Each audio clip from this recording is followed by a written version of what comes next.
compartilhar e trocar informações, né? Foi um convite do Diego para nós falarmos um pouco sobre mercado brasileiro de azeites e dar alguns inputs, um pouco do desenvolvimento desse mercado ao longo dos anos e como que também se insere aí o produtor brasileiro, né? A gente está entrando aí praticamente na 7ª colheita comercial de azeites do Brasil, né? Então a ideia é comentar um pouco sobre como que está a dinâmica desse mercado, né? Vou me apresentar rapidamente. Meu nome é Paulo Freitas, eu sou engenheiro de alimentos por formação, sou especialista em azeites, fiz cursos de degustação na Itália, na Espanha, enfim, também tive a oportunidade de fazer alguns cursos de olivicultura propriamente dito, para entender aonde que o campo afeta no produto final, né? E essa experiência, principalmente no Instituto de Bragança, onde eu tive aí o Bruno, que vai estar palestrando na quinta-feira, como um dos meus professores também, né? Agradeço muito o convite do Diego para poder estar participando aqui com vocês. Eu tenho aí uma vivência de pelo menos uns 15 anos dentro desse mundo do azeite. Meus primeiros contatos foi na década de 90, meados da década de 90. Trabalhava como executivo numa empresa que tinha azeite na sua distribuição e aquilo acabou sendo algo que despertou aí um interesse específico com relação à questão do azeite. A gente estava literalmente ainda num mundo muito diferente do que a gente observa hoje, né? Trabalhei muitos anos também como executivo de empresas nacionais, multinacionais, e hoje faço consultoria de negócios, além de trabalhos especificamente com a área de azeites, tanto como consultor de negócios, mas também do ponto de vista de conhecimento de produto em si, né? Degustação de produtos, avaliação de produtos, enfim. Eu trabalhei com praticamente já uns 12 produtores brasileiros, né? Acompanho os produtores aí, a saga dos produtores brasileiros desde do seu início, né? Dos primeiros produtores, as primeiras plantações, enfim. E hoje atuo muito próximo de alguns produtores, né? Eu queria passar para situar, acho que como a gente tem alunos e tem aí profissionais já muito experimentados, mas para a gente unificar a base de conhecimento com relação a informações de mercado, né? Compartilhar, o Brasil é um mercado significativo de azeite, sim ou não? É um mercado que está crescendo, é um mercado que é estável, ou é um mercado em queda? Eu gostaria de compartilhar com vocês algumas informações que talvez para algumas pessoas não sejam tanto novidade, mas eu acredito que para o grupo de estudantes, que acho que era o objetivo inicial aí do Diego, né, de compartilhar e trazer um pouco de informações para os estudantes. Bom, tá ótimo, Diego, já deu para ver o primeiro quadro aqui, é mais para a gente ter uma ideia do que vem acontecendo no mundo com o mercado de azeite. A linha mais forte é a linha de produção, que acompanha a linha de consumo, né? Então, se a gente voltar para a década de 90 e vir para os dias atuais, nós estamos falando aí das últimas produções e consumo, você vai ver que há um acompanhamento muito próximo, né, entre o que se produz e o que se consome de azeite no mundo. Então, praticamente dobrou, né, mais do que dobrou o mercado mundial de azeites. Essa é uma tendência de crescimento, está muito associado aos benefícios do produto, do ponto de vista de saúde e do ponto de vista de gastronomia. Ele tem aí representa aí 39%, 40% do total da produção mundial de azeites. Depois vem Itália, Grécia, Tunísia. Há grandes oscilações. Dentro dos países que a gente acompanha, a Tunísia vem apresentando já há vários anos um crescimento muito grande na oferta de azeite, né? Tem melhorado muito também a qualidade do seu produto e hoje é um grande fornecedor disso. Quem vem crescendo é a Tunísia, melhorando a qualidade. Ela está praticamente num volume muito parecido nesses últimos anos com a produção da Itália e da Grécia. A Tunísia tem progressivo com relação a questões de preços e tem sido aí um grande fornecedor para marcas envasadas, principalmente na Itália, né? Portugal também vem apresentando crescimentos muito elevados ele não é um dos maiores produtores, ele está na quarta posição. A gente olhar esses 6, 7 grupos de países que representam aí quase 90% do total da produção mundial. Por favor, próximo quadro, só para a gente um andamento, consumo de azeites. Onde nós estamos? A importância do Brasil. Se vocês olharem, o Brasil está na oitava posição,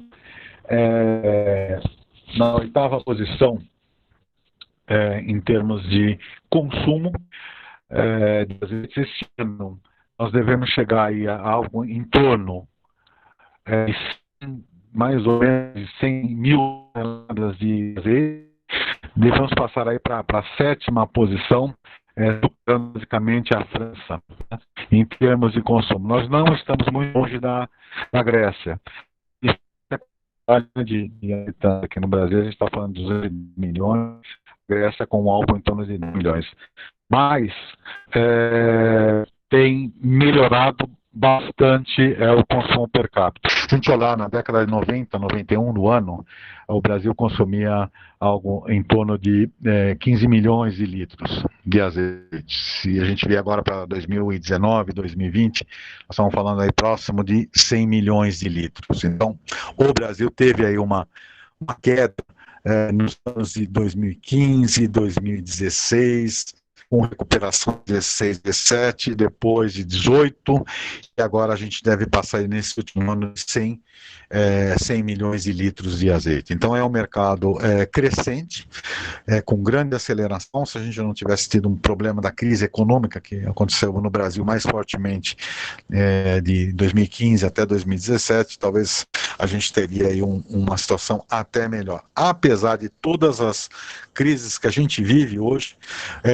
os últimos dados da importação brasileira passou de 105 milhões de litros de azeite. Por favor, Diego, a próxima imagem. Só para a gente ter uma ideia do consumo per capita. Então, o que vem acontecendo? O brasileiro, tem mais brasileiros consumindo azeites, e quem consome está consumindo mais. Esse ano, o fechamento desse ano deve levar a um consumo por brasileiro próximo de uma garrafa de 500 ml. A gente vem num crescente forte. Há 2, 3 anos atrás, isso era em torno de 400 ml, agora a gente já cresceu, chegando a 500 ml. Eu acredito que o Brasil tem potencial para chegar a algo, em termos de consumo, semelhante ao que já acontece nos Estados Unidos, a 1 litro por habitante. 1 litro por habitante significa 200 milhões de litros de azeites. O Brasil vai estar entre os 4 ou 5 maiores países consumidores de azeite no mundo. O próximo quadro, por favor. Só para a gente ter uma ideia do que entra de azeite no Brasil, essa fonte de informação do Ministério da Indústria e Comércio, nós temos aproximadamente 88%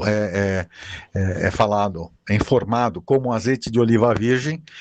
O Ministério da Indústria e do Comércio não separa o que é extra virgem do que é azeite virgem. Algo em torno de 1% de azeite de oliva refinado e 11% que vem com uma identificação como outros azeites de oliva, né?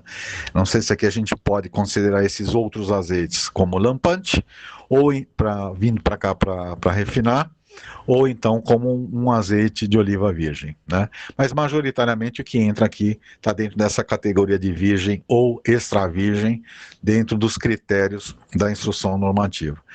Bom, com relação à origem, quais são os principais países? Portugal representa mais da metade, 66% do azeite consumido no Brasil tem como origem uma marca portuguesa, né? Em sequência vem a Espanha com 16%. A gente poderia até ter uma ideia de que a Itália é muito significativa, mas marcas italianas no Brasil têm uma presença de 4%.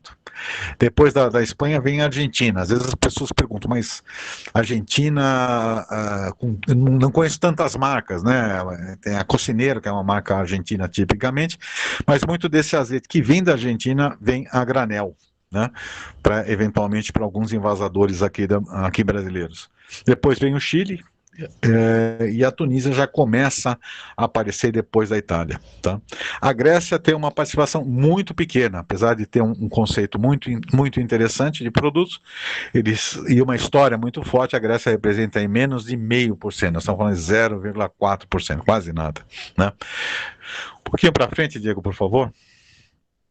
Só para a gente ter uma ideia de segmentação, né, para a gente entender um pouquinho aonde que os azeites vão se situando e aonde estão os azeites brasileiros. Né? Se a gente partir do lado esquerdo para o lado direito, a gente começa com produtos que, do ponto de vista de consumidor, são utilizados como azeites, né? Algumas pessoas acabam não considerando, não, mas óleo Maria não é azeite. Bom, realmente não é um óleo composto. Mas as pessoas que utilizam com a finalidade de ter algo parecido com um azeite. Depois dos óleos compostos, a gente vai para o azeite de oliva refinado. Os azeites de oliva, vamos chamar assim, das marcas mais tradicionais. Entre essas marcas, nós já temos aí um início de segmentação de algumas empresas já fazendo monovarietais, isso já há algum ano, né? Não é de agora, não. Monovarietais, principalmente as linhas espanholas, da Borges e da Carbonell, já tem monovarietais de Arbequina, Orriblanca, Picual. Azeites aromatizados, que também, principalmente alguns segmentos que atuam no mercado de azeites, às vezes tem uma certa rejeição à questão de azeites aromatizados, mas esse é um segmento que vem crescendo também fortemente. É uma opção que o consumidor tem de usar o azeite como um vetor de condimentação. Né? Alguns produtores brasileiros estão atuando já dentro desse segmento. E para os senhores terem uma ideia, principalmente produtores que eventualmente estão participando dessa nossa conversa, isso já representa de 20% a 30% do negócio de azeites desses produtores. Né? Então, as formas de aromatização são as mais diversas entre os produtores. Alguns utilizam os temperos, moem junto com azeitona, né? Ou seja, condimentos como manjericão, alecrim, eventualmente limão siciliano ou outros condimentos. Normalmente é feito isso no final da colheita. Né? Depois já começa a aparecer dentre os produtores mais tradicionais, versões diferenciadas. Essa é uma movimentação que já vem há uns 4 anos, pelo menos aqui no Brasil e no mundo inteiro, os grandes envasadores lançando também edições especiais. Basicamente é o dobro do preço das versões tradicionais. Então, estamos falando de produtos que estão aí na faixa dos seus R$50 a R$60, contra os produtos tradicionais das marcas comerciais, vamos dizer assim, Galo, Borges, Andorinha, Carbonell, que estão na faixa aí de uns R$20, R$25, depende um pouco da cidade e região. Essas empresas estão entrando nesses segmentos porque têm observado claramente uma segmentação no mercado de azeites, né? Como já aconteceu em outros vários mercados, né? Vinho é o mais antigo nesse sentido, a gente observa isso também no segmento de cervejas, né? Uma explosão aí de produtores de cerveja artesanal aqui no Brasil. Isso também acontece no queijo e chegou a hora do azeite também, né? A gente observa acima desse segmento, né?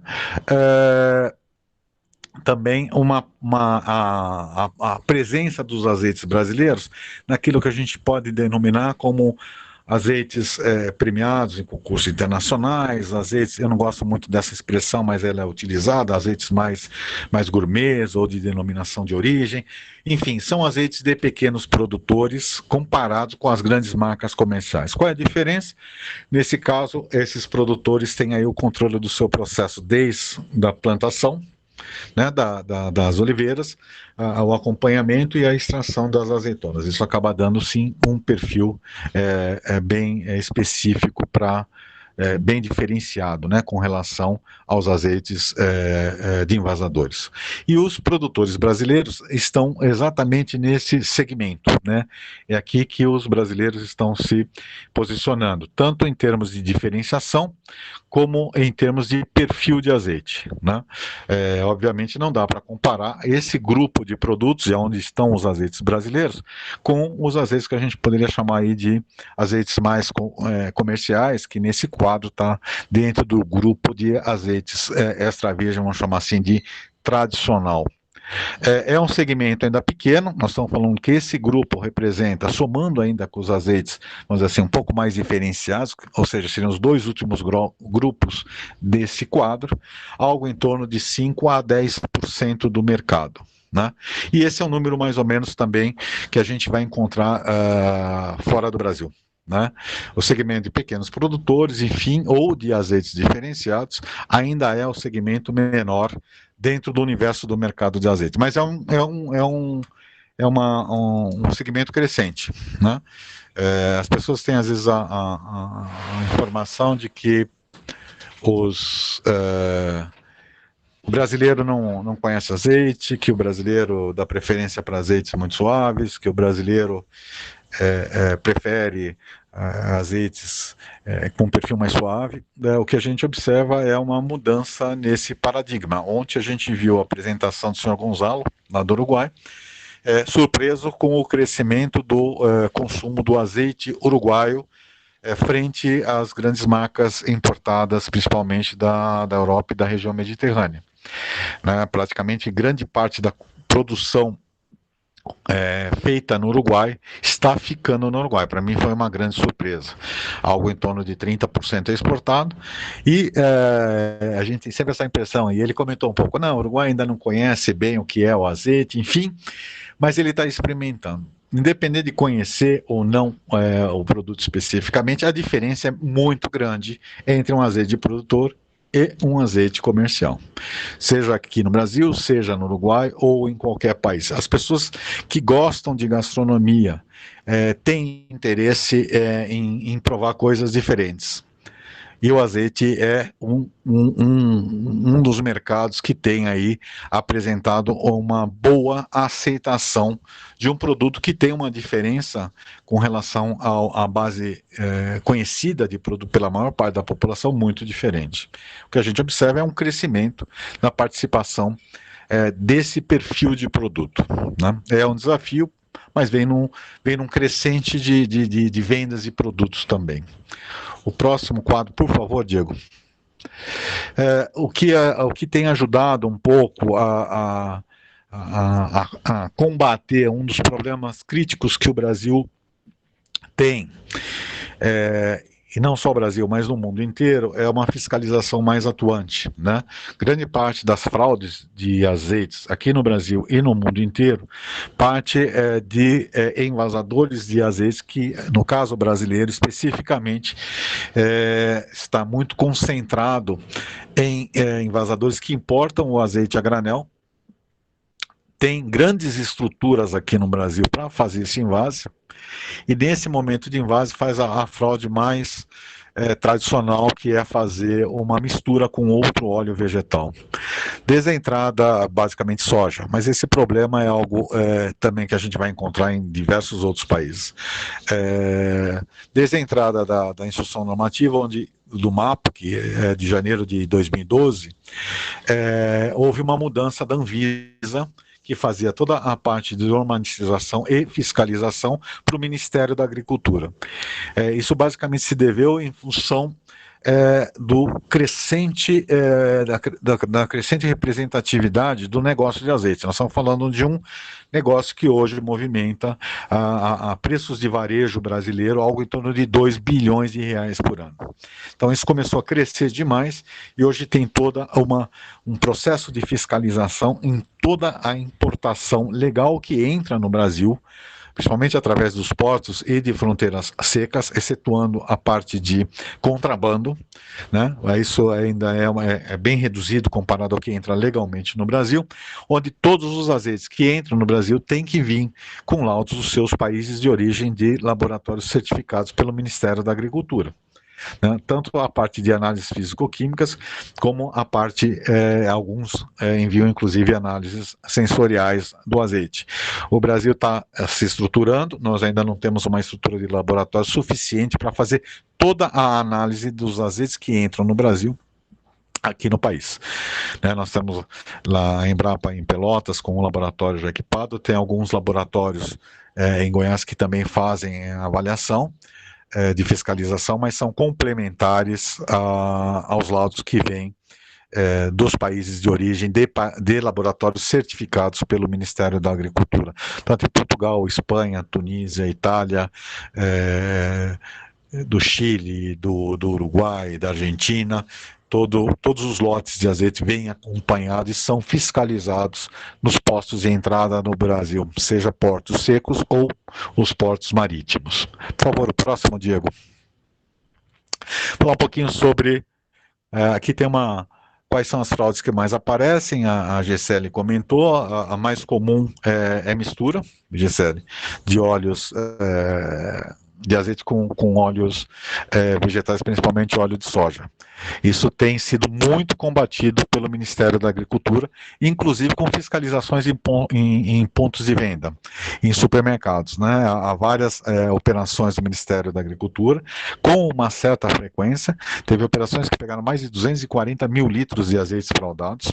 As empresas foram autuadas, fechadas e os produtos destruídos, né? Isso tem sido ocorrido com frequência, felizmente, para os produtores brasileiros ou também para os produtores internacionais que trabalham com os princípios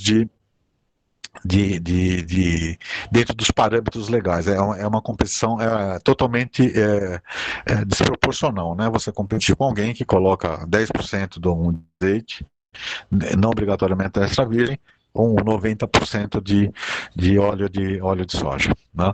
Isso, felizmente, tem sido combatido. E acredito que a tendência é a gente ter isso cada vez mais raro, mas ainda é muito presente. Bom, a próxima informação fala um pouquinho sobre localizar a parte do azeite brasileiro. A gente tem duas grandes regiões produtoras, uma no sul do país, no Rio Grande do Sul, localizado mais ou menos da latitude 30, de Itabagé até a fronteira com o Uruguai, no sul, né? É a faixa de latitude 30 a 45, que é uma faixa de latitude do hemisfério sul, como do hemisfério norte, onde estão localizadas as condições climáticas mais adequadas para o desenvolvimento da agricultura.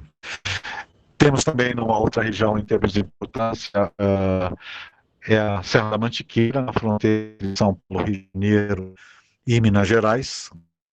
Ela pega toda essa faixa, onde a gente tem uma agricultura fora da latitude de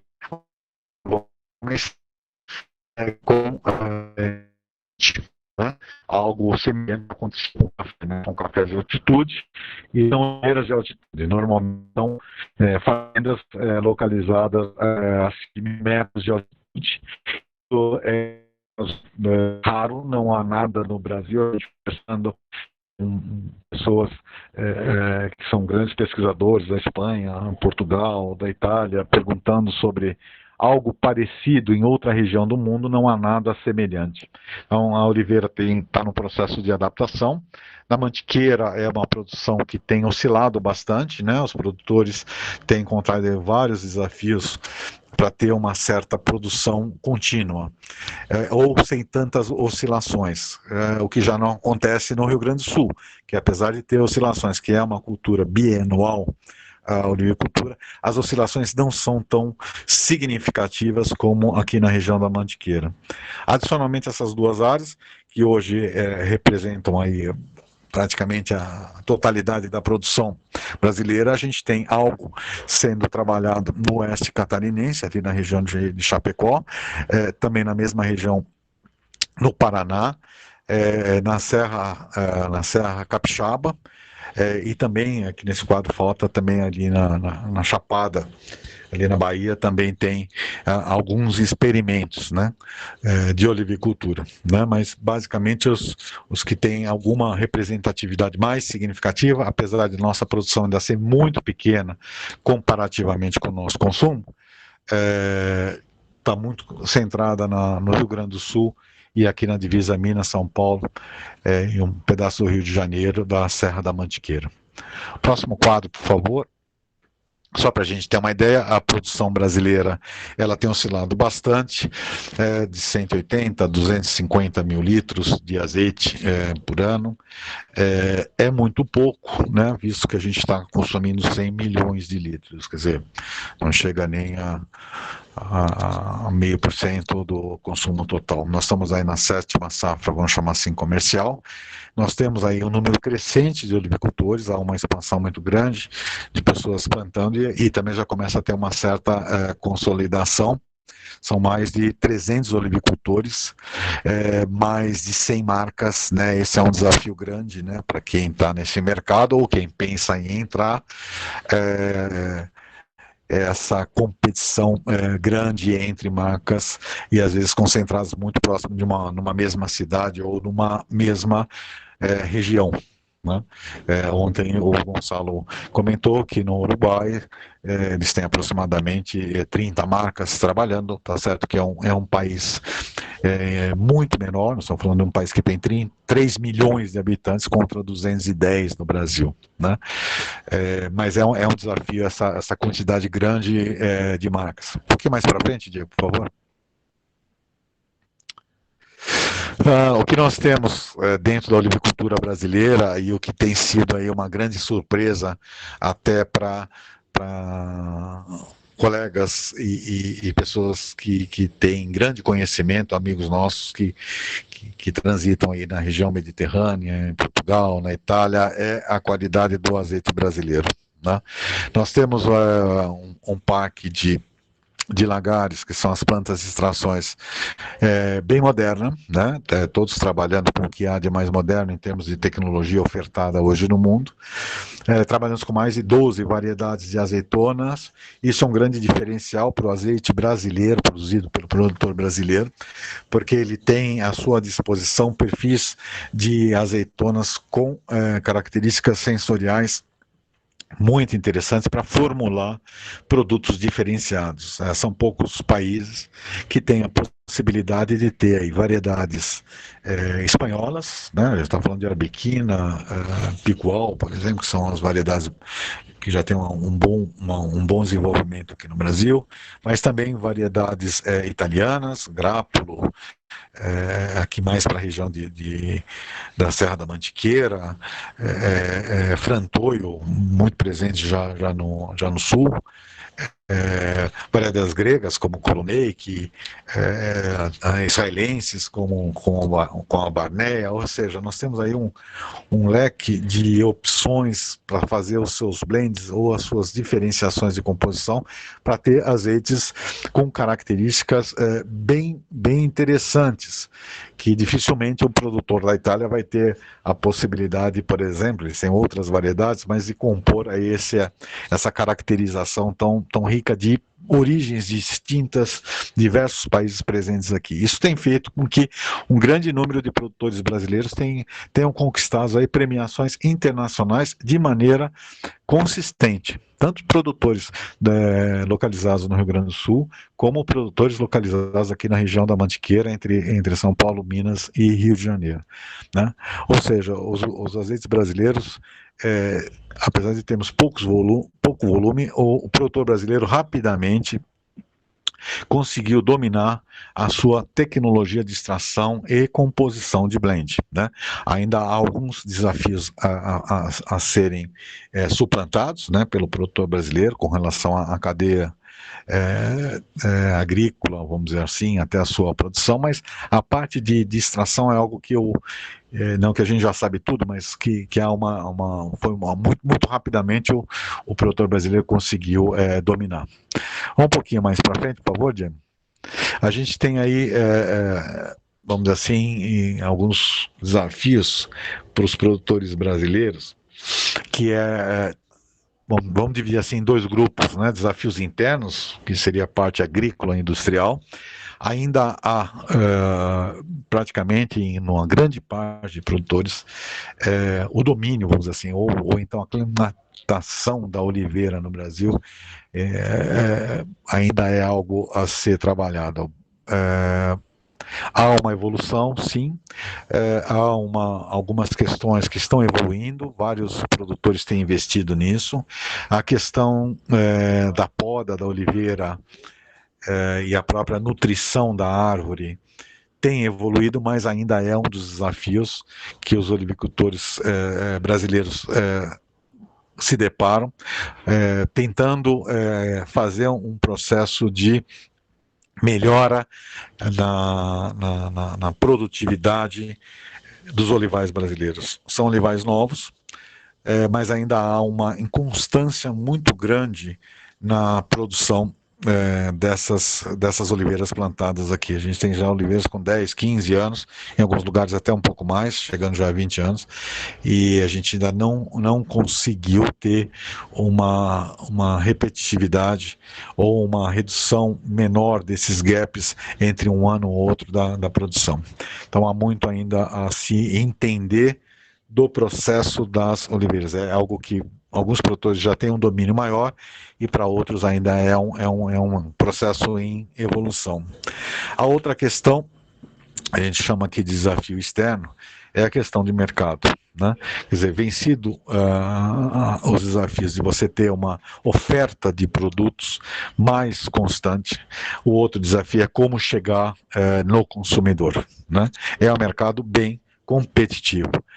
Tudo isso visa responder, né, a expectativa do olivicultor, que é um empreendedor, né, é um investidor, tem um investimento grande na sua fazenda, no seu olival, do tratamento que é feito ao longo do ano inteiro, no momento da colheita. Alguns desses produtores também têm um lagar instalado, né? Há um investimento muito grande que precisa ter uma resposta econômica para a sua sustentabilidade. Né?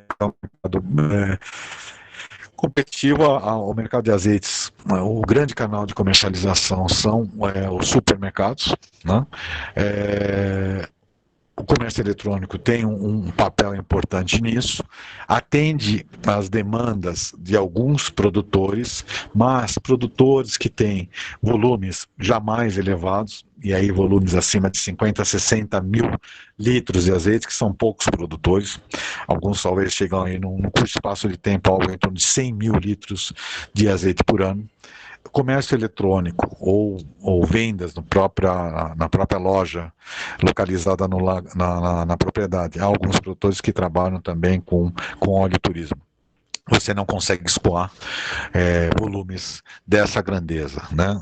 Acima de 50 mil litros, 60 mil litros, a hora que começa a bater em 80, 100 mil litros, e tem vários produtores que já estão próximo disso, ou que vão até superar isso, tem aí um desafio de ter que ir para o mercado de varejo, né, que são aí as grandes redes de supermercado.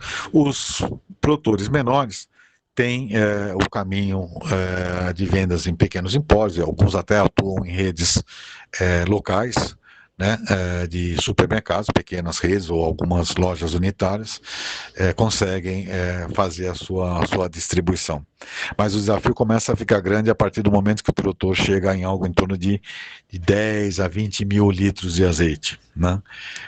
Há alguns produtores ou alguns estudos que mostram, dependendo do tamanho da propriedade, que esse número em torno de 15 a 20 mil litros é quase o ponto de equilíbrio para um equilíbrio financeiro do negócio do produtor. Né? Esse acho que é um dos grandes desafios, né? Onde canalizar o meu produto quando a minha fazenda começar a produzir azeite ou azeitona num volume mais constante. Tá?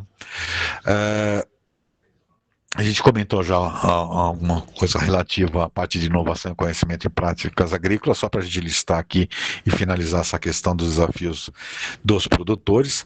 Inovação e conhecimento em práticas agrícolas e industriais, a parte, vamos dizer assim, industrial de extração, eu acredito, pelo que eu tenho observado junto a produtores e pelos resultados que a gente tem dos azeites finais, é algo que já está um pouco mais à frente. A gente tem aí duas empresas que atuam já no Brasil, na parte, vamos dizer assim, industrial, uma empresa brasileira e uma empresa italiana. Tem alguns equipamentos que vêm também de empresas italianas, que têm representantes aqui no Brasil. O desafio é rentabilizar essa fazenda, né? Esse é o desafio. Tem que ter uma sustentabilidade para o produtor num determinado momento. Por enquanto, vários deles estão ainda numa fase de investimento. Né? A questão que fica, bom, é só o azeite ou eu posso pensar em outras coisas? Né? A gente vai comentar um pouquinho sobre isso também. O desafio é o que eu comentei, também essa irregularidade, flutuações de produção. Né? Um ano tem uma boa produção, no outro ano não tem produção, mas ele investiu o ano inteiro no trato da sua fazenda. A questão de preços, volatilidade de oferta de preços, hoje os azeites internacionais que chegam ao Brasil, grande parte vem do Mediterrâneo, eles têm como origem o euro, né? O euro está desfavorável, vamos dizer assim, para a entrada dos azeites comerciais. Se a gente pegar Galo, Borja, Andorinha, Carbonel, azeites que têm a maior parte de participação do mercado, eles tiveram uma elevação de preço, basicamente, nos últimos 12, 13 meses, em função da expansão enorme que teve o câmbio, relacionado diretamente ao câmbio do euro. Algo em torno de 40%, 50%, independente dos preços de flutuação de preço de azeite na origem. Só essa correção já impactou diretamente. A gente observou aí de R$18 era mais ou menos o preço há um ano e pouco atrás. Nós já estamos em R$22 a R$25 nas marcas comerciais. Isso, por um lado, é positivo, entre aspas, para o produtor brasileiro, que diminui um pouco as diferenças. As marcas de produtores internacionais de alto perfil deram um salto de R$50 a R$80, alguns casos até acima de R$100, numa garrafa de 500 ml. O azeite brasileiro trabalha numa faixa, varia bastante de produtor para produtor, mas algo em torno de 38 a R$40 a venda do produtor diretamente para o consumidor final. Chegando até marcas brasileiras e produtores brasileiros que estão no supermercado, chegam a bater algo em torno de R$70 até R$80, às vezes, dentro de uma garrafa de 250 ml. Nós estamos falando do azeite brasileiro, que na sua maior parte está envasado em embalagem de 250 ml, com preços, às vezes, próximos de produtores internacionais de alto perfil, não marcas comerciais, que estão aí na faixa de R$80. Ainda é um desafio para o produtor brasileiro, porque o volume é muito pequeno e isso acaba não ajudando na diluição dos custos, né? Há uma oferta crescente de marcas brasileiras entrando no mercado. As marcas internacionais parou um pouco em função dessa questão de câmbio. Então há um número menor de distribuidoras que traziam diversas marcas aqui para o Brasil, de produtores de alto perfil, principalmente da região mediterrânea, seguraram um pouco, porque o preço de venda acabou reprimindo um pouco o consumo dessas marcas. Né? A parte de embalagens, normas legais e design, apresentação visual, a gente observa uma melhoria muito grande nas marcas brasileiras. Começa a ter várias marcas com apresentações interessantes. Isso é muito importante, principalmente se você está competindo com produtos de melhor perfil que investem muito na apresentação. É o que às vezes eu sempre comento com produtores brasileiros. Essa é a grande ferramenta de investimento e marketing que você tem para o seu produto, seja na venda na sua fazenda, quando você faz com uma estrutura, para quem tem uma estrutura de visitação, ou para quem tem uma loja própria, ou que vende também através de empórios ou através também de comércio eletrônico. A embalagem é um sinalizador da qualidade do produto. Os produtos brasileiros, os azeites brasileiros têm um alto perfil, no geral, são muito bons do ponto de vista sensorial, como o azeite, o que às vezes é um ponto de atenção que alguns produtores deveriam ter, que essa embalagem deve transmitir também essa qualidade, né? Tem algumas marcas que o azeite é muito bom, mas a embalagem não traduz isso para o consumidor. É uma questão de se avaliar um pouco. Um outro ponto é o baixo conhecimento dos consumidores, mas não são só consumidores. Chefes de cozinha também têm uma grande dificuldade de entender as diferenciações dos azeites. Compradores de supermercado, eventualmente compradores de empório. Usuários de azeite profissional, né? A gente está falando aqui do dono de um restaurante, mas também o cozinheiro, também o chefe, tem um conhecimento muito restrito do que fazer com azeites diferentes, né? E os consumidores a mesma coisa, né? Ele se pega lá, bom, para que eu tenho 2 ou 3 tipos de azeite? Né? A gente vê isso em diversas marcas, uma quantidade muito grande de perfis de azeites diferentes. Os consumidores estão aprendendo a entender para que serve isso, né? De uma maneira muito simplificada, a utilização de azeites com perfis sensoriais diferentes tem que estar voltada para aplicações desse azeite, né? O azeite tem muita similaridade com o vinho, mas o azeite ele faz parte de um prato. O azeite faz o azeite faz parte do prato. O vinho ele é um acompanhamento do prato. Então você pode tomar um vinho diferente do que é recomendado aí por um sommelier de vinho, né? Tomar um vinho branco, por exemplo, junto com uma carne, que para muitos vai ser uma heresia, mas sabe ser muito feliz, né? O vinho por si só pode se resolver, só o vinho sozinho. O azeite faz parte do prato. Então, quem está trabalhando com azeite, pensar no azeite, se é diferente, essa diferença vai servir para o consumidor, para o utilizador aí dentro de um restaurante, por exemplo, para fazer pratos diferentes, né?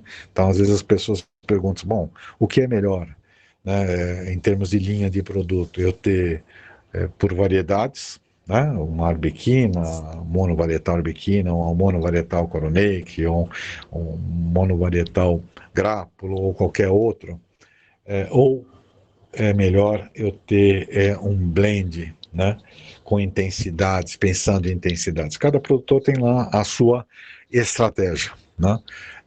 Mas pensem sempre que um consumidor ou algum profissional que vai usar azeites diferentes, isso está ligado diretamente com pratos diferentes. Acho que fica aí uma questão relativa a isso. Há uma infinidade de utilizações de azeites, mas, enfim, pense sempre nisso. O azeite faz parte do prato. Então, ter azeites diferentes em termos de apresentação, mas sensorialmente muito parecidos, é pouco relevante para o consumidor e pouco relevante para um utilizador profissional. O próximo quadro, por favor, Diego. Esse quadro aqui é mais ou menos um resumo, né, do que a gente poderia pensar em termos de cadeia de produção do produtor brasileiro e alguns desafios, né? Essa linha preta que a gente tem em cima mostra um pouco, de uma forma muito simplificada, as etapas até chegar à venda do produto. Então a gente tem aí, partindo da extração do azeite, já é pós-fazenda, né? Pós a parte agrícola. A quantidade de produtos, depois a marca, depois a comercialização e os canais de vendas, né? Então o que a gente encontra? A gente pegar essa linha de cima, que tem a forma de atuação, predominantemente os produtores brasileiros têm uma extração cooperada. O que significa isso? Nem todo produtor tem um lagar, e isso não é necessário mesmo. Se você tem um bom produtor próximo de você com um lagar, isso acontece no mundo inteiro, né? Obviamente que aí é uma questão comercial, de negociação, enfim. Mas a maior parte dos produtores não tem o seu lagar, ele acaba fazendo a extração num lagar próximo, né? Por isso que eu chamo isso de cooperada. Número de produtos. Normalmente está muito centrado, quando eu falo um produto, é azeite. Ele pode ter 2 tipos de azeite, 3 tipos de azeite, tem gente que tem 5 tipos de azeite, mas está centrado em azeite. É difícil você encontrar um ou outro produtor também tem azeitona, só para pensar em termos de olivicultura, né? E para por aí. Então, é muito centrado ainda em azeite. A maior parte tem a sua marca, né? Agora a gente começa a ver alguns produtores trabalhando de uma forma cooperada numa marca, né? A gente tem já alguns produtores aqui na região da Mantiqueira, que desde o início você tem às vezes 2, 3 produtores que já atuam de uma forma cooperada, tem fazendas, cada um tem a sua fazenda, tem um lagar próprio e tem uma marca entre esses produtores. No sul também, agora tem alguns produtores que inauguraram lagares recentemente em Bagé, é um grupo de 6, 7 produtores, tem também ali em Caçapava, na região de Encruzilhada, começa a se formar algo que é muito comum fora do Brasil, que são cooperativas. Né, formas cooperativas, não vamos chamar de cooperativa, que aqui no Brasil tem uma outra conexão, que trabalham, cada um tem a sua fazenda, tem um lagar que envolve vários produtores e tem uma marca única, né? Já há alguma coisa nesse sentido, mas de uma maneira geral, a maior parte não tem lagar próprio, faz associação cooperada, tem produtos relacionados basicamente a azeite, tem a sua marca específica, tem a sua comercialização feita também na sua individual e tem ali como canal de venda a sua propriedade, né, ou o local ou a cidade onde está situado, ou a sua região. Aí um pouco mais para frente já tem algumas empresas, poucas empresas, na verdade, dessas 300, né? Se fala algo em torno de uns 40 a 60 lagares aqui no Brasil, que tem a fazenda, tem a extração própria, já essa linha verde, vamos dizer assim. Tem mais de um produto, é interessante, algumas empresas que têm lagares, não todas, mas as que têm às vezes um lagar um pouquinho maior, já começa a abrir um pouco mais além de azeite. E atua também mais fortemente na parte de comércio eletrônico e empórios. Em termos de produtos, algumas empresas brasileiras já trabalham com aquele conceito de novelo ou azeite novo, que é o azeite logo no início da extração, isso tem dado um fôlego econômico para vários produtores, né, que já começa a produção, então em vez de fazer a filtração e a decantação, já rapidamente invasa, faz pequenos lotes de produto, e normalmente são produtos que os produtores estabelecem uma validade menor, em torno aí, depende de alguns produtores, mas alguns em torno de até 3 meses de validade, até 6 meses. Já também há alguns produtores que trabalham com azeite a granel, e alguns até já fizeram aí marcas para terceiros, né? Seja pequenos produtores regionais e até já fizeram para uma marca comercial, né? Já teve um azeite brasileiro com a marca comercial. E coisas que ainda é muito inexistente ou muito pouco presente são marcas cooperadas. Agora, com algumas iniciativas, principalmente na região sul, como eu comentei em Bagé, eventualmente talvez em Encruzilhada, talvez se olhe aí para uma marca única para vários produtores, né? É um desafio muito grande, cada produtor, principalmente produtores de menor porte, competir, né, em todas essas etapas com produtores já de maior porte econômico. Então aí fica uma sugestão para se pensar de trabalhar talvez de uma forma um pouquinho mais associativa, né? Não é fácil, né? Aqui no Brasil e no mundo inteiro não é muito fácil, mas você encontrar isso muito presente na Europa, né? Você tem pequenos produtores com seus pequenos olivais trabalhando com cooperativas, né? Algo a se pensar, né? Não há, Eu acho que não há futuro econômico para pequenos produtores fazerem toda essa cadeia a partir do momento que os outros produtores da sua região começarem a ter volumes mais crescentes de produção. Bom, Paulo, pois não. desculpa interromper, eu não sei se tu queres que eu vá te reportando as perguntas ou deixamos Sim, mais para o final. Ah, tá. Não, acho que tudo bem, porque eu também não tenho muita. Eu só ia passar aqui algumas coisas que estão sendo feitas para a gente fechar e fazer um pouquinho as. Não sei se tu queres ir deixar mais para o final, então. Então deixamos o final, preferes? Tá. Sim. Só para a gente passar aqui além disso que a gente comentou, o que tem de novo acontecendo no Brasil, algumas inovações, e aí a gente deixa aí para compartilhar também com as pessoas para as perguntas e dúvidas que eventualmente tenham, tá? Com relação a inovações ou coisas além do azeite extra virgem, aí são, grande parte são produtores brasileiros mesmo. Azeites aromatizados, já é um grupo de produtores, principalmente da região aqui da Serra da Mantiqueira, trabalhando com azeites aromatizados. Alguns produtores já fazendo kits para presentes, trabalhando isso também com brindes corporativos, é algo que muitas empresas buscam. Essa é um caminho interessante para se pensar. Azeitonas em passas, isso também é uma ação de alguns produtores aqui da manhã, é de um produtor específico da Mantiqueira. Azeite em pó, azeite e azeitona em pó, isso é uma parceria de um produtor aqui da Mantiqueira com uma empresa especializada em processos de hidratação. Quer dizer, aqui fica mais uma sugestão para se pensar que vocês têm uma matéria-prima, o produtor brasileiro tem uma matéria-prima muito rica na mão. A gente também observa alguns produtores já fazendo produtos ou subprodutos a partir de folhas de oliveira, extratos, enfim, tem aí uma enormidade de outras atividades, de produtos e subprodutos que possam ser aproveitados da sua fazenda. Olhem a fazenda, os produtores, eu sempre sugiro aos produtores olharem a sua fazenda como uma unidade de negócios, de tudo que pode ser trabalhado dentro dela. Uma outra coisa, por favor, Diego, próximo, só para a gente ir finalizando essas questões que vários produtores têm também utilizado, é turismo, né? Vários produtores, isso é de norte a sul do Brasil, têm feito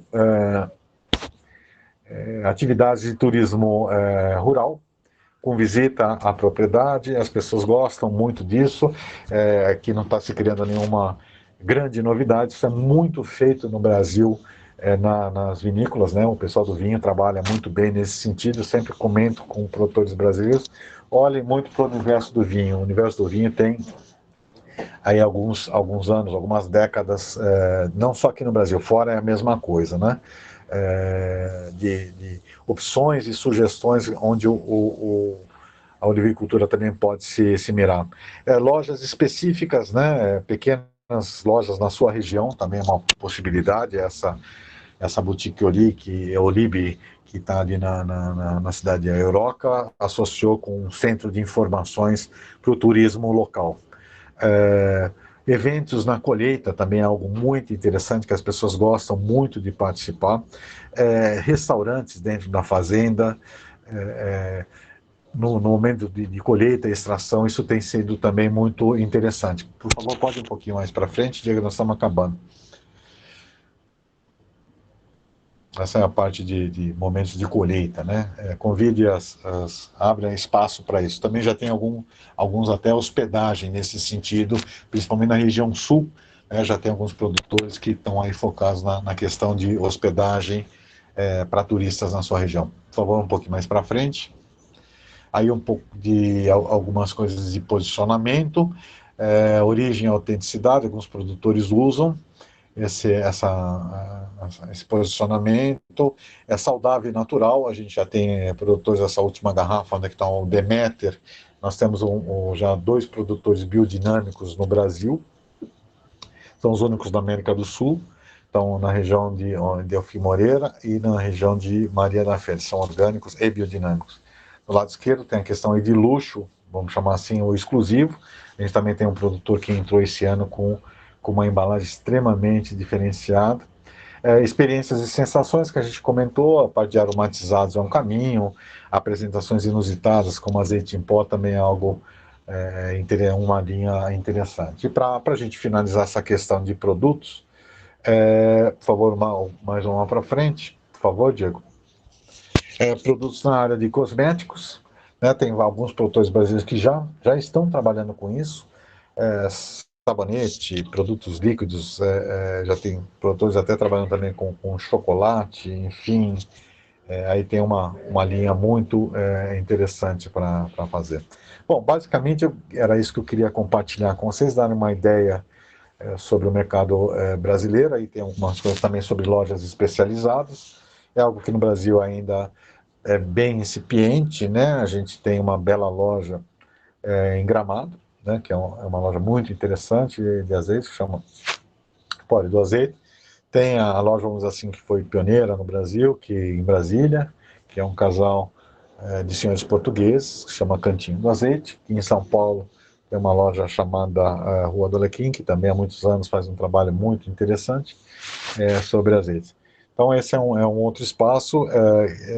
Produtores em alguns lugares fora do Brasil, alguns produtores se associaram para fazer lojas conjuntas para fazer essa divulgação. Não é muito comum, mas é algo que poderia se pensar também quando se trabalha de uma forma mais associativa.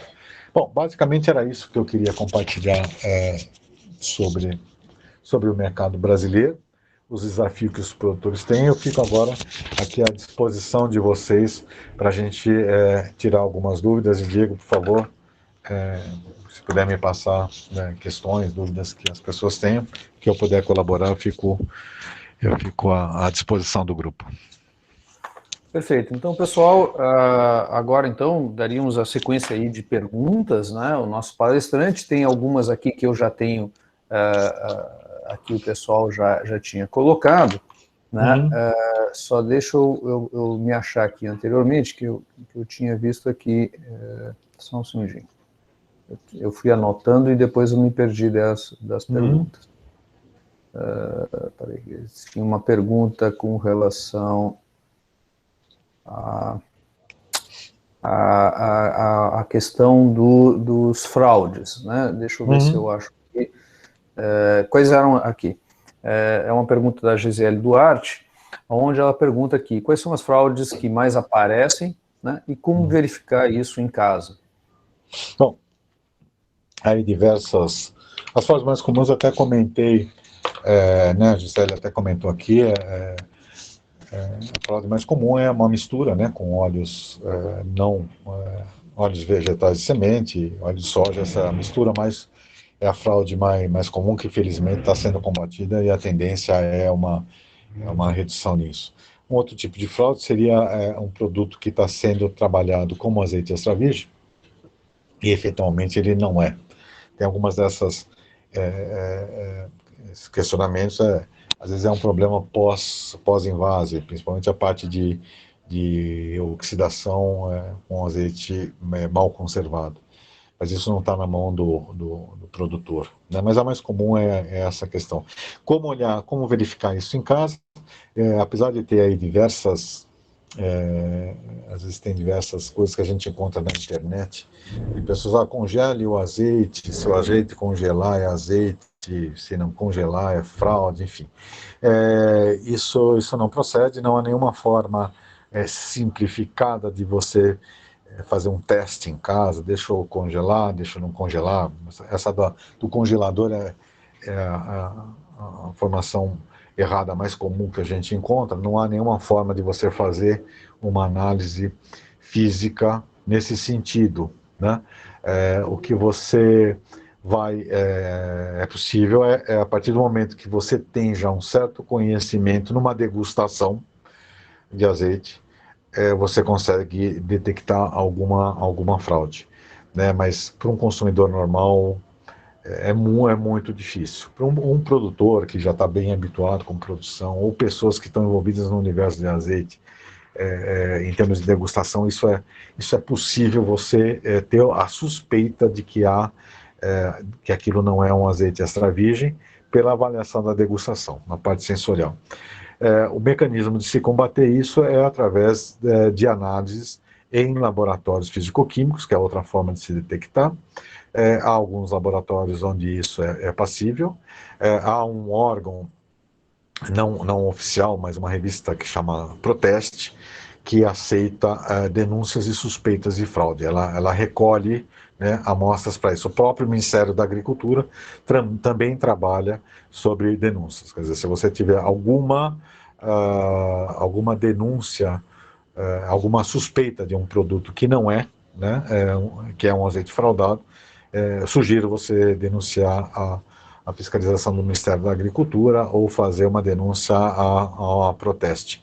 Eles normalmente fazem um encaminhamento dessas análises para verificação, se, por exemplo, na parte físico-química, né, que os laboratórios, a gente tem laboratórios no Brasil capazes de detectar esse tipo de problema. O outro é uma questão de degustação.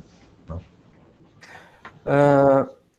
Ótimo, até depois a Gisele disse que já tinha sido abordado, mas eu fui seguindo aqui as perguntas e, bom, te peço desculpas. A Amanda Cruz efetuou o seguinte comentário. Foi comentado sobre o aumento do consumo de azeites no nosso país, né?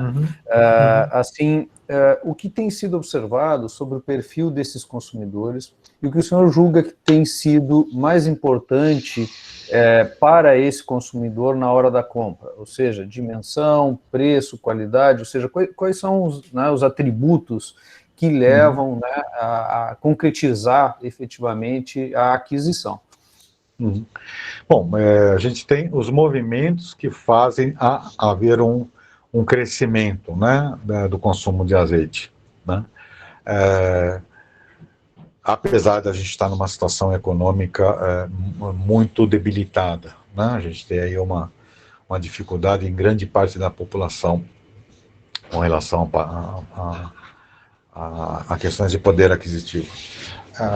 Mas basicamente há dois movimentos que impulsionam muito o consumo de azeite, aqui no Brasil e no mundo inteiro, né? Que é a questão relacionada à gastronomia, né? A gente tem programas gastronômicos e culinários, né, desde que envolve crianças, às vezes de 10 anos, né, Masterchef Kids, enfim, até chefes especializados, até pessoas... Então há uma certa febre gastronômica, né, no Brasil e no mundo inteiro. A profissão de gastrônomo, vamos dizer assim, é uma profissão em expansão, né, há um número muito grande de jovens estudando isso, então há um impulso, vamos dizer assim, na questão de gastronomia aqui no mundo inteiro. A outra questão é a questão de saudabilidade, né, o azeite também tem esse vetor dos benefícios para a saúde. Então, a população, de uma maneira geral, há uma preocupação crescente com produtos mais saudáveis e, sem dúvida nenhuma, o azeite de oliva é a gordura mais saudável disponível para o consumo humano. Então, são dois fatores que impulsionam, de uma maneira geral, o consumo dos produtos. Um outro fator mais recente, que também tem feito com que se aumente isso, as pessoas especificamente mais ligadas à pandemia, é o fato das pessoas estarem mais em casa, né, cozinhando em casa, fazendo mais uso disso em casa. Isso tem uma percepção, a gente não tem dados muito consistentes sobre isso. Isso faz com que a pessoa tenha um contato direto com o produto, quer dizer, pessoas que trabalhavam em empresas que iam almoçar, por exemplo, na sua cidade, em algum restaurante, ou da empresa ou da cidade, começam a fazer isso em casa. Isso é uma oportunidade interessante, porque ela tem um contato direto com o produto. Agora, no momento da escolha, sempre parte do pressuposto que a maior parte do consumo, então nós estamos falando em pelo menos 95% da compra de azeites no Brasil e praticamente no mundo inteiro, de 90% a 95%, está muito centrado nas marcas comerciais distribuídas por supermercado. E o que faz a diferença, né? É a tradição dessa marca, aqui no Brasil, fortemente a origem portuguesa, né? Mais de 60%. A gente tem uma tradição muito grande, apesar de Portugal não ser o maior produtor de azeites do mundo e tampouco ser o país de origem no mundo inteiro mais consumido, que aí são as marcas italianas, né, que tem essa força, em função da nossa colonização, as marcas portuguesas, e um trabalho muito bem feito pelas marcas portuguesas aqui no Brasil. Isso se consolidou. Então, tem esse ponto. A questão também muito forte, a questão de acidez, né? Uma parcela significativa dos consumidores tem a acidez como um parâmetro de qualidade e levam isso de uma maneira, uma certa falta de entendimento do que é acidez, e não é culpa do consumidor, né? A gente ouve, às vezes, em vários lugares, o consumidor não entende, olha a acidez, enfim. Faz parte do grande desafio dos canais interessados em desmistificar isso, fazer um trabalho de educação com relação ao que é a acidez do azeite, né? Isso parte de quem é mais interessado. Os produtores brasileiros, primeiros, que têm um enorme benefício. Os produtores brasileiros trabalham com níveis de acidez extremamente baixos. A maior parte dos produtores brasileiros trabalha com 0,1%, 0,2% de acidez, né? Então, esse é um fator positivo para o produtor brasileiro. Mas mais do que a acidez são as questões de aromas e sabores e aonde que vai utilizar o azeite, né? Isso é muito pouco trabalhado, né? Em todo o segmento de azeite, não é para o produtor brasileiro, né? Então, país, acidez, a questão da confiabilidade da marca, né? Porque se fosse só preço não é suficiente para fazer com que a maior parte dos consumidores optem. Se fosse essa a questão, a gente teria aí marcas portuguesas que sinalizam baixa acidez, totalmente desconhecidas, sendo líderes de mercado, o que não é o fato, né? A maior parte das marcas líderes do segmento de azeites são as marcas mais tradicionais de países que têm a origem, seja portuguesa, espanhola, principalmente aqui no Brasil, portuguesa e espanhola, são as que têm essa liderança na escolha, e marcas que tenham uma tradição junto ao consumidor. Aí vem a questão, sim, de preço, né? A marca mais vendida, que detém mais de 30% do mercado de azeite brasileiro, dentro desse segmento é a marca mais cara, né? Nós estamos falando de um azeite que está na faixa de 20 a 25 reais, dentro desse grupo de marcas tradicionais. Depois vem as marcas que posicionam 5%, 10%, aí você começa a ter uma escolha, depois de preço, uma escolha de perfil de produto também, né? Preço vem depois. Se fosse só preço, a marca mais barata seria mais vendida. Isso não acontece em azeite, mesmo num país com tanta desigualdade social, como nenhum outro produto líder de mercado no Brasil. Dificilmente você vai comprar qualquer coisa num supermercado e o produto mais vendido no Brasil é o mais barato. Dificilmente isso acontece, né? Então, o preço ele tem uma importância relativa, sim, mas ele não é 100% decisório. No caso do azeite, pelo que eu observo aí ao longo de todo esse tempo, algumas informações que a gente tem de mercado, de participação e vendas de produto, eu diria aqui para vocês, a origem aqui no Brasil é fundamental, principalmente que o Brasil tem aí azeites de várias origens, né? Tanto do Mediterrâneo como aqui também da América do Sul. Então, o país de origem é significativo. A acidez, sim. Qual é a percepção e tradição que aquela marca tem, né? Isso num processo onde você não tenha ninguém influindo, um processo, vamos chamar assim, de autosserviço, né? Onde a pessoa vai lá e pega isso na gôndola, que é a maior parte do mercado brasileiro. Saindo desse tipo de canal de vendas, aí sim você pode trabalhar com outros tipos de abordagem, né? Seja degustação, que também pode ocorrer nesses mercados, né? Mostrar a característica do produto, né? A pessoa poder experimentar e ter alguém com um certo conhecimento para poder expor. Essas são atividades muito vendedoras mesmo. A pessoa se convence de que o azeite tem uma qualidade, ela até pode se dispor a pagar mais, né? Produtores que fazem atividades, seja na sua fazenda, ou seja na sua região, onde as pessoas têm a oportunidade de comprar, você vê aí um grande número de consumidores pagando às vezes R$ 50 uma garrafa de 250 ml, mas são pessoas que apreciam produtos gastronômicos, né? O grande desafio é encontrar exatamente esse grupo e chegar a esse grupo de consumidores. Então, esse acho que é o desafio para quem produz azeites de alto perfil sensorial, e os produtores brasileiros estão dentro desse grupo.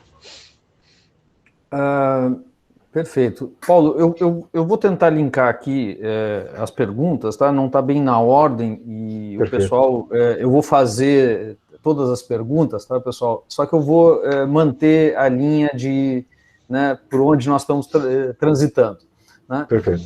Tem uma pergunta aqui da Tássia, onde ela coloca o seguinte: o que seria mais interessante do ponto de vista econômico, né, o uso de embalagem de 250 ou 500, né, ou capacidades maiores, né, do ponto de vista de mercado nacional, e que tipo de embalagens? Porque ontem, né, isso é uma coisa que ontem me chamou bastante atenção, né, na apresentação do Gonçalo, né, a forma de comercialização que eles estão fazendo de 13,5 litros em garrafas, né, de PET, né? Que é uma forma de comercialização que eu pessoalmente não ouvi, não conheço o mercado brasileiro a esse ponto, mas acredito que não seja muito o perfil, né, de ataque, né, ou de comercialização. E obviamente que a embalagem tem um peso alto no custo operacional, né? Tanto que ontem, né, pelo dito, né, a diferença em litro comercializado era de $4, né, quando tu sai lá da embalagem de vidro e tu caía na embalagem, né, de plástico. Obviamente que o consumidor tem que ser instruído, né, para ele não perder suas características, né, ou seja, até mesmo ele comentou ontem, né, que eles instruem o consumidor a distribuir isso em vidros, etc. Então, aqui a Tássia perguntou, então, essa questão, né, das dimensões e que capacidades se tornam, né, factíveis de utilizar dentro do mercado brasileiro, e se existe essa possibilidade de passar para outros tipos de embalagens dentro desse mercado. Perfeito. Eu vi ontem o Gonzalo conversando sobre isso, né, que caía de $11 o litro para $7, né, numa embalagem de bidão de galão de 5 litros. Bom, as embalagens mais vendidas de azeite aqui no Brasil e mesmo fora do Brasil são embalagens de 500 ml, né, majoritariamente em garrafas de vidro, né, normalmente garrafas de vidro escura. Esse é um padrão. A lata é uma embalagem muito interessante, mas ela está um pouco estigmatizada, né? Embalagem de vidro tem a questão de você ter confere uma nobreza maior para o produto, e o azeite é um produto que tem essa característica, principalmente azeites diferenciados, né? Azeites que vão para a mesa, seja numa casa ou seja num restaurante, né? Para quem a parte do salão do restaurante, onde é que estão as mesas, onde é que estão ali os comensais, a garrafa de vidro atende muito bem. Mas a maior parte é em garrafa de 500 ml. O produtor brasileiro, alguns que estão no varejo alimentar, que estão em supermercado, tem a garrafa de 500 ml. Né? Obviamente o custo por litro, como o Gonçalo comentou ontem, conforme você vai aumentando a embalagem, você vai tendo custos menores, né? Porque tem um impacto aí da embalagem no custo total, né? Uma embalagem de 250 ml, ela não é metade do preço de uma embalagem de 500 ml, né? Aproximadamente 75% do custo. Então você carrega aí um pouco do custo da embalagem quando você vai para uma embalagem de 250 ml. 250 ml a maior parte dos produtores brasileiros utilizam essa garrafa. Por quê? Para evitar para fazer com que fique uma sensação de um desembolso menor, né? O que quer dizer isso? Você vendo 250 ml por algo em torno de 40, alguns produtores vendendo para consumidor direto, né? Não estou falando nem em supermercado, de 40 a 50 reais, né? É uma questão de custo também, de escala, né? entre vender um desembolso de 40 a 50 reais e algo que você vai vender, as embalagens às vezes de 500 ml, tem alguns produtores, venda direta para consumidor, salta de 40 a 50 para 70 reais, né? Às vezes 80 reais. Então fica mais restrito, principalmente quando o consumidor não pode experimentar o produto. Quando ele está no lugar, na loja dele, dentro da fazenda dele ou num lugar próximo da onde ele opera, enfim, isso é uma barreira que é ilimitada, né? Então, embalagens menores com valores de desembolso menor comparativamente tem sido o caminho que os produtores brasileiros têm usado, né? Embalagem 250 ml, mas em função disso. Eu acredito que a hora que houver uma produtividade maior nas fazendas, onde tiver nas fazendas brasileiras, nos olivais brasileiros, onde que se tenha uma diluição melhor de custo, eu acho que a tendência é migrar, obviamente, para garrafas de 500 ml. A oferta de lata é muito pequena aqui no Brasil para esse segmento, né? Já foi maior. Vidro também é um problema, né? A gente tem aqui, o produtor brasileiro enfrenta dificuldades de todos os lados, né? Nós não temos, vamos dizer assim, uma empresa de produtora, uma vidraria aqui no Brasil, que produz para azeite, né? Tem algumas outras vidrarias que já produziram, mas acabaram ou suspendendo temporariamente ou estão muito focada em outros segmentos, o segmento de cerveja, eventualmente de sucos, né? Até o pessoal do vinho do sul está tendo muita dificuldade para conseguir garrafas. Imagine então produtores de azeite com vidrarias brasileiras. Então tem uma vidraria aqui no estado de São Paulo, que ainda é pequena, que produz. A maior parte dos produtores brasileiros compram garrafas oriundas de países aqui da América do Sul, principalmente do Chile, né? Alguns poucos trazem, fazem importações do Mediterrâneo, né?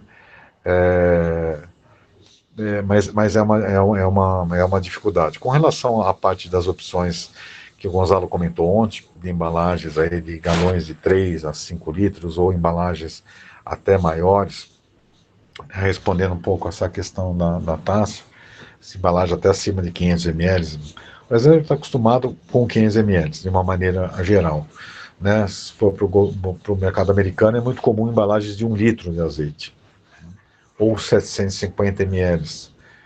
Para nós aqui não é muito comum, né? Praticamente inexistente você ir num supermercado e ter lá garrafas de 1 litro de azeite.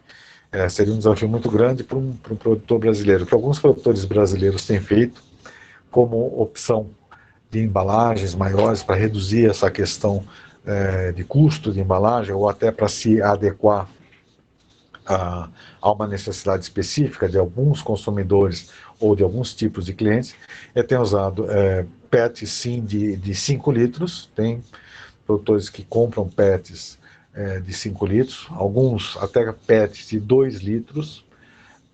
A de 5 litros a gente tem uma oferta grande, porque é muito similar ao oferecido para água mineral, né? Então, os brasileiros usam isso. A gente ainda não tem PETs, uma oferta interessante de PETs mais escuros, né, com pigmentação mais escura que proteja. Então, é aquele azul mais clarinho ou transparente.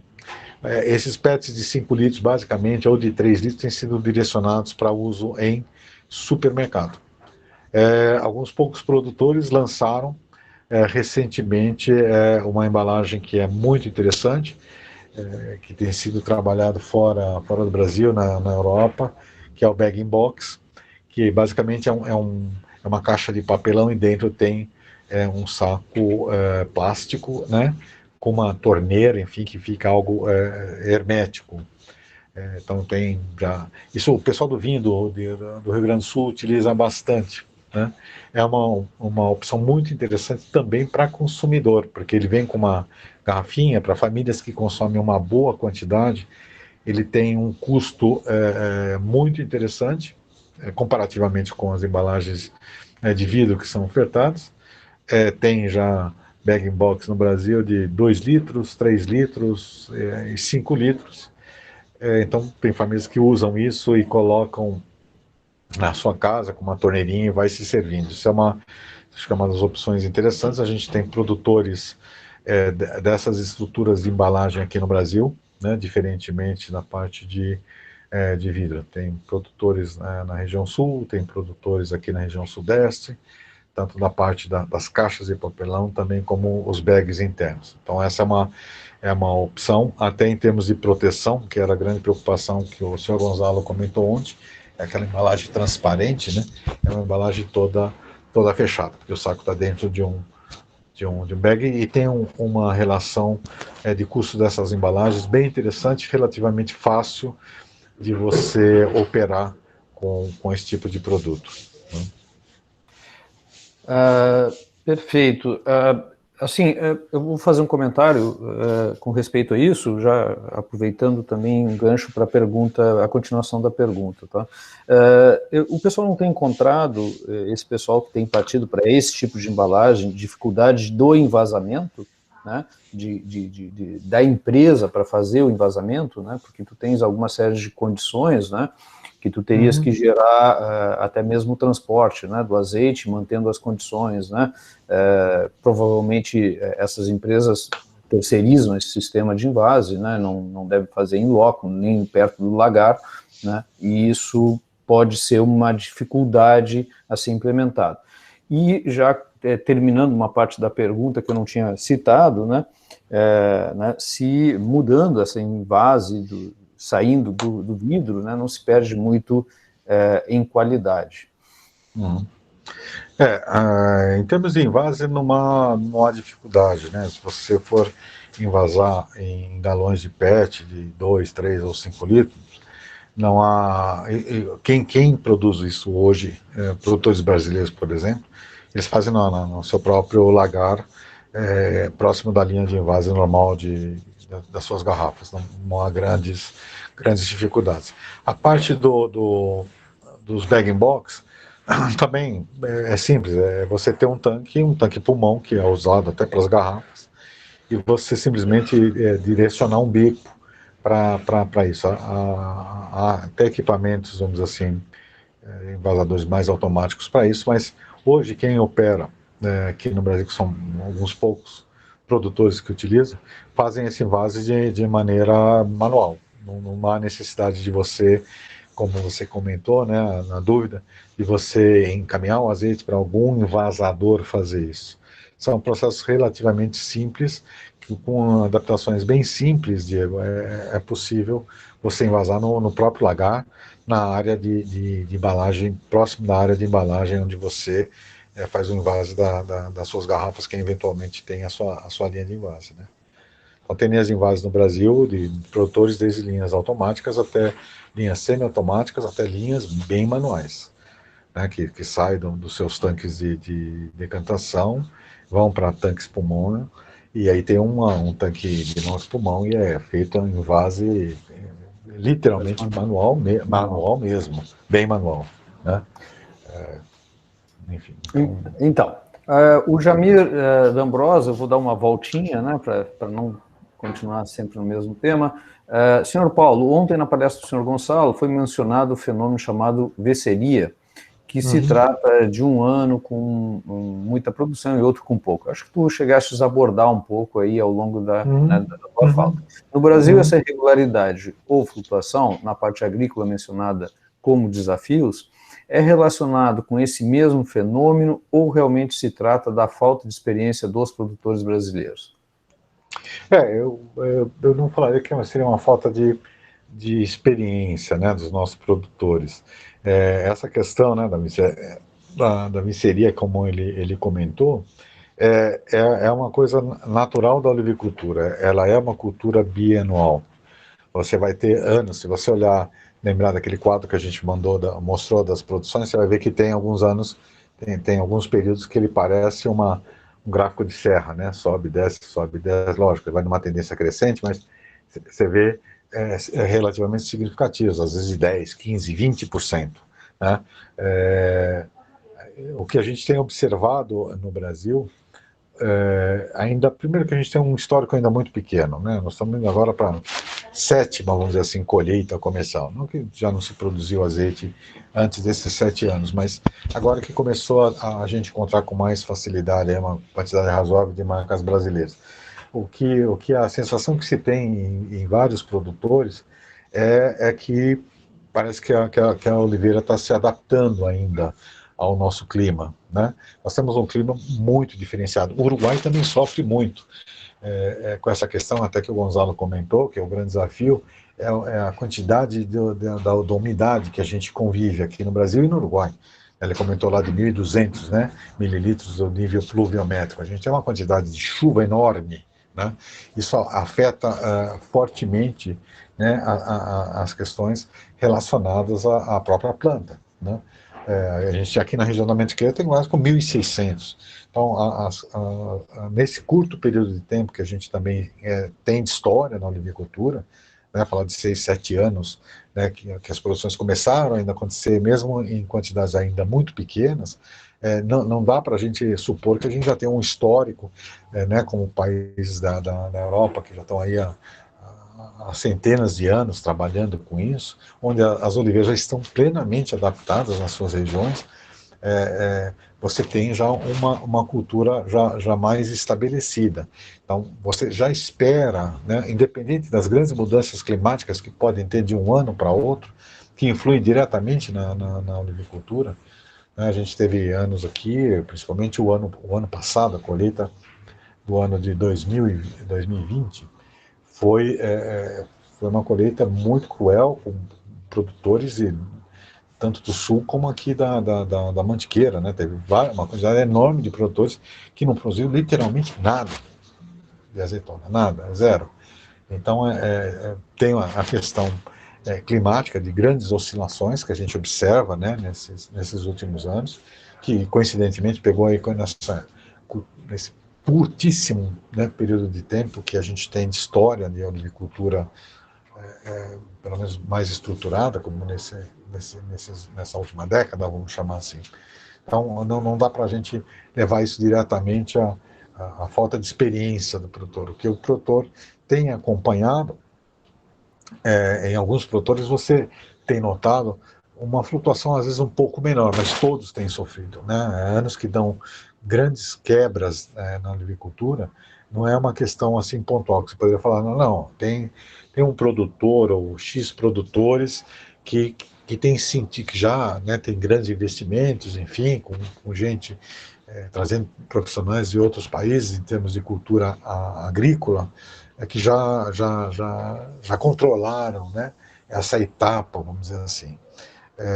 Você observa, sim, um pouco menos, mas quando vem as flutuações de produção de um ano para outro, eles são muito intensos, mesmo em produtores extremamente estruturados, que têm grandes investimentos com grandes propriedades. Chegam a ter quebras, às vezes, 70%, 80%, né, na sua produção. O que a gente observa em outros países são variações que às vezes pode chegar até 30%, a não ser que tenha alguma situação climática ou alguma questão de alguma doença que numa determinada região que afetou fortemente aquele ano. Mas aqui eu acho que a gente sim tá ainda aprendendo coisas relacionadas à nutrição, a entender um pouco mais o ciclo da oliveira, isso associado provavelmente também com a questão da adaptação da oliveira aqui no Brasil. Eu não sou agrônomo, né? Não vou aqui entrar numa área que eu não tenho conhecimento, mas eu ando muito por Olival, converso muito, aprendo muito com os colegas que são agrônomos e vejo o desafio que eles têm, né, e os esforços que são feitos para tentar minimizar essas grandes flutuações que a gente tem, né? Então, às vezes quando a gente tem como foi o ano passado, e você vai conversar com os profissionais técnicos da área que detêm conhecimento e acompanharam o Olival durante o ano inteiro, às vezes num grupo de 5, 6, 7 agrônomos, dentro de uma região muito próxima, você vai ver explicações muito diferentes. Um acha que foi falta de de frio, excesso de chuva, ou chuva na hora errada, ou frio na hora errada, calor na hora errada, enfim. Acho que é um processo de adaptação que a gente vai ter. Mas isso acontece no Uruguai também, que é um país que talvez seja aí com um ciclo, vamos dizer assim, né, uns 10, 20 anos, eles começaram antes aqui do Brasil. Mas eles também sofrem bastante. 2020 foi um ano terrível para a produção do Uruguai, como foi aqui para a produção do Brasil. O que a gente vai observar no Uruguai é muito próximo do que acontece no Rio Grande do Sul. Quando a produção no Rio Grande do Sul, como foi em 2019, tem uma produção espetacular, e esse ano também é uma expectativa de uma produção muito boa, isso também está acontecendo no Uruguai. Né? É uma proximidade física e climática muito parecida. A informação que me chegou, assim, dando, já que fizeste esse comentário, né, comentando com o pessoal aqui da região de Pinheiro Machado, diz que a safra está sendo espetacular, tanto que tiveram que dobrar os turnos de produção, etc. A senhora Zélia Maciel, acho que gostaria de fazer alguma pergunta, e depois eu continuo com as perguntas ali do chat. Tá ok.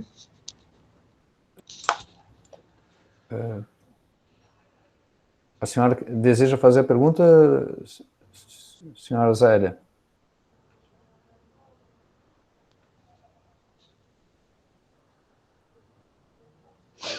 Alô? Não sei se ela está me escutando.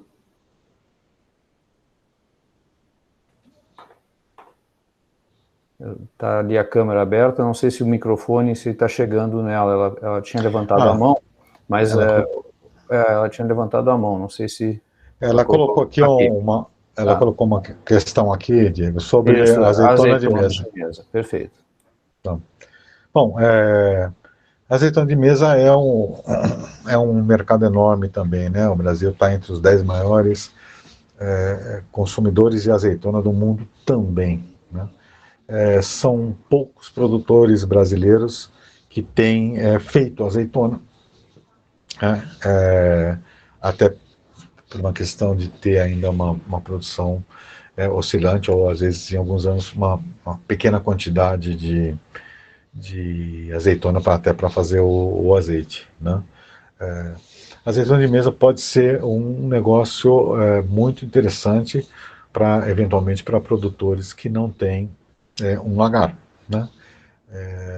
Ou que não pretende também fazer um investimento no lagar, ou eventualmente que esteja longe de uma propriedade que tem um lagar para fazer a sua extração, né? Às vezes a gente vê um determinado produtor localizado a 500, 600 quilômetros, que resolve mandar sua azeitona até um determinado lagar para fazer a extração. A azeitona pode ser vendida a granel, né? Os processos para você fazer azeitona de mesa são muito mais simplificados, vamos dizer assim, do que um processo de extração, né? Você não obrigatoriamente necessita equipamentos ou uma estrutura industrial tão sofisticada como eventualmente é um lagar, né? Existe mercado para isso. É interessante que o produtor tenha em mente a variedade de azeitona para fazer azeitona em conserva. A gente tem aqui no Brasil, e basicamente o que se valoriza do ponto de vista de mercado é o que eles chamam de calibre da azeitona, ou diâmetro da azeitona. Quanto maior a azeitona, em termos de diâmetro, e quanto melhor a relação polpa-caroço, essas variedades são mais valorizadas, né? A gente tem uma das variedades plantadas aqui no Brasil que é muito interessante, tanto para azeite como para azeitona de mesa, é a manzanilha. A gente tem uma boa já disseminação e produção na região do Rio Grande do Sul, alguma coisa menor aqui para a região da Serra da Mantiqueira. Tem algumas variedades que também têm um tamanho interessante, que é a arboçana, né? Tem alguns produtores que têm obtido algumas arabosanas em termos de tamanho muito interessante, ou o picual também. Então, essa relação é interessante.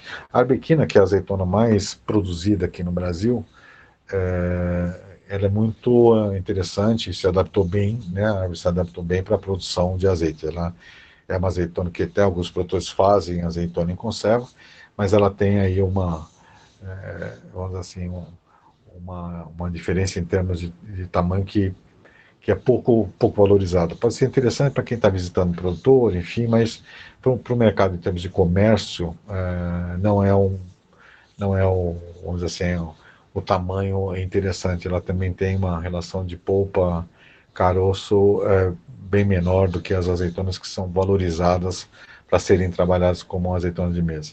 Alguns produtores, dependendo da conta que se faz, vai observar que o custo de você fazer azeitona em conserva como estratégia de negócio, por exemplo, ou ter uma linha complementar à parte de extração de azeite, ela tem um custo, eventualmente, uma rentabilidade até mais interessante do que o azeite. Né? É uma questão de se fazer um pouquinho de avaliação de rentabilidade disso. Mas, ou então até se pensar em trabalhar com azeitona como um fornecedor para outros fabricantes. Né? A gente tem aí uma questão que praticamente a maior parte dos produtores quer ter o seu azeite próprio, né? Que é muito interessante por um lado, mas por outro lado, economicamente, às vezes isso pode ser um desafio grande para ser executado de uma maneira econômica. Né? Então, você ter a sua fazenda como fornecedor de azeitona pode ser eventualmente uma estratégia que talvez seja interessante se pensar, né? É uma questão de fazer uma avaliação econômica disso. Bom, já que citaste a questão econômica, eu vou juntar duas perguntas aqui, né, algumas direcionadas em função dos trabalhos que nós estamos fazendo aí com o pessoal. Tá? A primeira é da Ana Luísa, ela pergunta, né, ou seja, que considerando a situação atual de mercado, se seria interessante para um produtor que estaria iniciando nesse momento, né, entrando nesse mercado, seria interessante largar, já fazer um lançamento de marca própria, né? E, junto com isso, né, a Tássia pergunta, né, quanto tempo mais ou menos se leva para ter o retorno, né, desses investimentos efetuados dentro da indústria de azeite, né, e que critérios que devem ser levados ali em conta dentro que consideras, né, interessante para levar em consideração no ponto de vista de análise econômico de fluxos. Uhum. Bom, a questão de investir, né, e começar já com uma marca própria, tudo depende primeiro da capacidade de investimento, né, do empresário. Tem muitas empresas que não obrigatoriamente trabalham, que não trabalham basicamente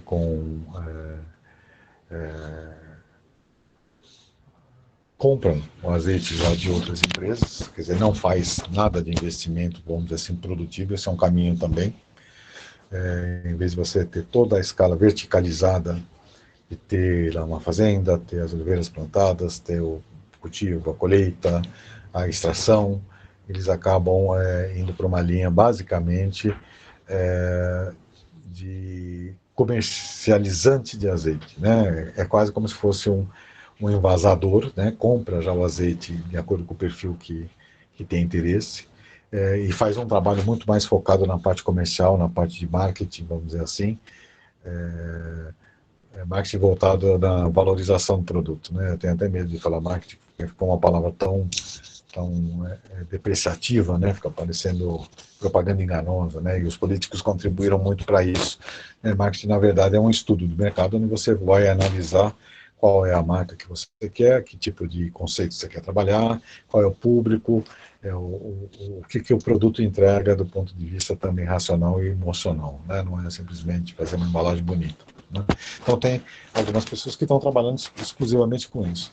E acho que em termos de risco de investimento para quem quer entrar no mercado com a marca, como a Ana Luísa comentou, talvez seja um caminho interessante para se iniciar, antes de se fazer todo um investimento, que como todo negócio agrícola também tem aí um nível de risco adicional grande, né? Você tem uma fazenda, você tem as oliveiras, submetida a todas as questões relacionadas a intempéries de clima, que a gente já comentou um pouco dessas oscilações, né? Enfim, esse é um caminho que pode ser pensado também, né? Fazer uma avaliação de um investimento na questão de se trabalhar com fornecimento do azeite dentro de um perfil que essa pessoa tem interessante. Tá? Perfeito. A outra pergunta, né, não sei se complementando, ou seja, o que seria necessário, né, e quanto tempo leva o retorno, né, não sei se tem esse tempo mais ou menos pré-estimado, claro que vai depender de como é que tu estrutura teu negócio, quais são as linhas, etc. Mas eu não sei o que tu tens percebido, assim, a nível de mercado, né, o que tu tens encontrado, né, e quais são os maiores entraves, acho que talvez, na implementação desses negócios, né, ou seja, porque por mais que a gente faça previsões, né, de futuros, né, por exemplo, a quebra de uma safra que nem aconteceu ano passado, né, é um problema sério. Claro que isso está dentro do jogo, né, mas faz parte do risco, não sei. Não sei se... não há, nós ainda não temos aqui no Brasil ninguém que, sinceramente, já teve a gente já com 15, 20 anos, que ainda não teve o retorno do seu investimento, né? Muito em função do que a gente até comentou aqui, Diego. Ainda não é uma atividade que você tem ela estabilizada o suficiente para fazer essa estimativa de expectativa de retorno, né? Tem algumas pessoas que estimam, né, mas nada ainda ocorreu nesse sentido, considerando toda uma estrutura verticalizada, né? Em torno de 20 anos, mas não há nada comprovado nesse sentido, né? A gente ainda está convivendo com uma situação de oscilação de disponibilidade do produto. Então é difícil você fazer uma expectativa, né, de retorno de investimento nas condições atuais de produção. Não é algo que você planta as oliveiras e fala, bom, eu sei que as oliveiras vão daqui 5, 7 anos, depende da variedade, começa a produzir, então é isso que os produtores fazem, né? Faz uma estimativa de quantos quilos vão produzir, a partir daí qual é o rendimento e tal. Mas isso não tem na prática ocorrido. Então é difícil estimar, né, essa questão da expectativa de retorno, né? Eu vou... tem mais uma pergunta ali, mais inicial, a questão de o que seria um azeite virgem, etc., né, e extra virgem, as diferenças entre eles, né, e algumas perguntas relacionadas aqui, né, ou seja, se acreditas que a tendência do azeite brasileiro é ficar na área gourmet e explorar essa área, né, ou partir, então, para um confronto, vamos dizer assim, mais direto. Uma das coisas que me chamou a atenção ao longo da tua apresentação, tu citaste que teria algum produtor brasileiro que teria em torno de 60 mil litros, 50 mil litros de produção. Porém, na apresentação, se não me engano, aparecem 100 produtores. E como o total produzido no Brasil, 250 mil. Né? Então, ou seja, eu não sei se eu passei, obviamente eu não tinha olhado a apresentação, à medida que tu foste fazendo, fui anotando algumas coisas, né?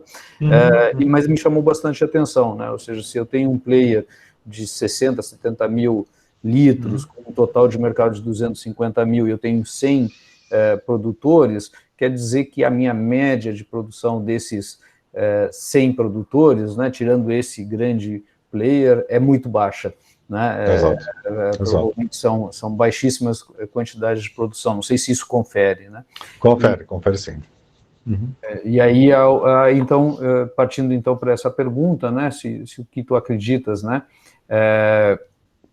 que deve se levar, né, para essa área gourmet, o brasileiro permanecer na área gourmet ou não, né, e até me chamou muito a atenção, né, daquele produto que tu apresentou, do azeite em pó.